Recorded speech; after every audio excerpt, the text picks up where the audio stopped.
Mask of a Diva, a Stan Kraychik mystery, Book 4, 1994. Author, Grant Michaels. Publisher, St. Martin's Press, New York. Author, Eric Aust. For all the divas, operatic and otherwise. Chapter 35. "He's not even sure he can come tonight," said Nicole as she plunged her fork into one of the grilled tiger prawns that was strewn over a mound of fettuccine alfredo. "And I didn't want to miss an opportunity to see you in the opera just because of an unreliable man." "That's a strong word, doll." "And Vito is a strong man," said Nicole, "but he was so indecisive when he called me that I simply decided to come here on my own. Now I wish I hadn't been so abrupt with him. That train ride was awful." "It's a local commuter train, Nikki, not the French TGV." "I know," she said with a slight shudder, as though riding in a working-class stock car had tainted her sensibilities. I reminded Nicole that Branco was probably still recovering from the loss of his parents, and that might partly explain his uncertain behavior. "I understand that, Stanley, but it's not as though driving out here with me was going to affect the rest of his life. I thought it would be a nice opportunity to catch up. We haven't seen each other for months." "Nikki, Branco was really unsettled after he arrested John Byers. Maybe he's finally realizing that logic and evidence by themselves aren't enough to convict someone. First his parents, then his job. What other reasons are you going to find to explain why he couldn't drive out here with me?" I wavered. "I guess you're right. He's waffling. And you're defending him," she said, "which is quite a change for you." She took another bite of her lunch. "Stanley, these shrimp are divine. Are you sure that tiny salad is enough for you?" "Yes, doll. I'm purposely eating light because I have a big night ahead of me. I don't want to spend all my energy digesting food, and by the way, those are tiger prawns." "Well, whatever they are, they look like big shrimp." "That's an oxymoron, doll." "I don't care what you call them, Stanley. They're luscious, and that was a ridiculous reason you just gave for having no lunch. I hope you're not trying to lose weight again." "No, Nikki. I've resigned both my soul and my body to their respective destinies. I am a dumpling. It's my new mantra. I am a dumpling. It's genetic, and there's no 12-step program to fix it."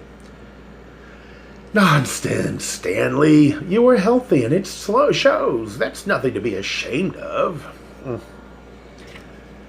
"Yeah, well, look who's talking. When was the last time you squeezed into a size 4?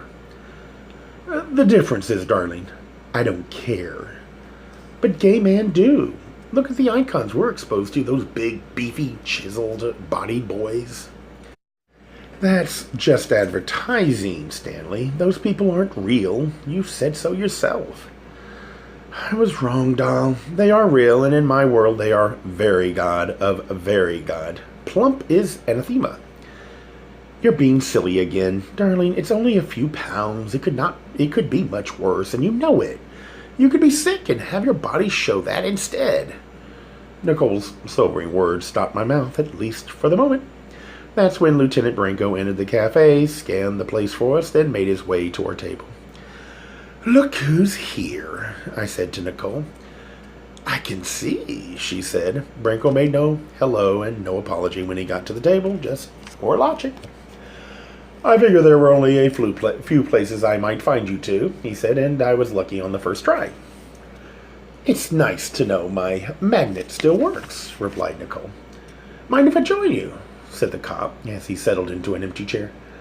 "Sorry we couldn't ride out here together," he said to Nicole, finally acknowledging his defection. "As it turned out, that work took a lot less time than I expected, so I could have picked you up after all. I'd be glad to drive you back." "Certainly," said Nicole. "All is forgiven." That was fast. Nicole always made me squirm and beg to earn back her friendship whenever we had a disagreement. I guess her rules changed when it came to Lieutenant Branco. Then again, so did mine. So did everyone's, for that matter. I asked Nicole's indulgence while I told Branco that Maurizio had related to me and Daphne that morning that he had identified my attacker the other night to be Jonathan Byers. "I thought it might help with your conviction," I said. Branco nodded agreeably. It's probably not going to be much use since it's technically unrelated to the death of that soprano. How can it be unrelated if Byers intended to kill me? I said, and with a knife. Branco said, we don't know for sure it was Byers or what he really intended to do. But he did hurt Maurizio, and Maurizio said, I know, said Branco. You just told me, and I'll take it for what it's worth. Another version of what happened that night, but I still don't believe it. What more do you need? I said too loudly. Nicole said, I see you're both getting along as usual. Nothing has changed, I muttered. Nothing, said Branco. Nicole tapped the sleeve of a passing waiter and asked him for a very large glass of the cafe's best red wine. She looked at Branco and me and said, anything for the sparring warriors. Branco declined, and I made excuses about having to be alert at work. Fine, said Nicole. Then she turned to the waiter and said, on second thought, make it a half bottle. The waiter went off quickly, and Nicole said, there. Now, I shall be able to finish my lunch while you two proceed with whatever it is you do together. What I'm going to do, I said, is go to work now. So soon, said Nicole. Well, I see you again tonight. Probably, Branco offered. Why don't the three of us have dinner before the show? I can't, I said. I'll be working. Then how about cocktails beforehand, he said. Even Nicole stared at the cop in disbelief. It would have been more credible for Branco to invite us to a quilting bee than to have cocktails. I'll take a rain check, I said. It's a work night, and I really have to be on my toes. Branco gave me an approving look, as though declining a cocktail was a mark of strength. Well, I don't have to be alert, said Nicole, and she pushed her plate away from her. In fact, I'll save my appetite for later, too. But she did take one last morsel of tiger prawn. I got up from the table to leave.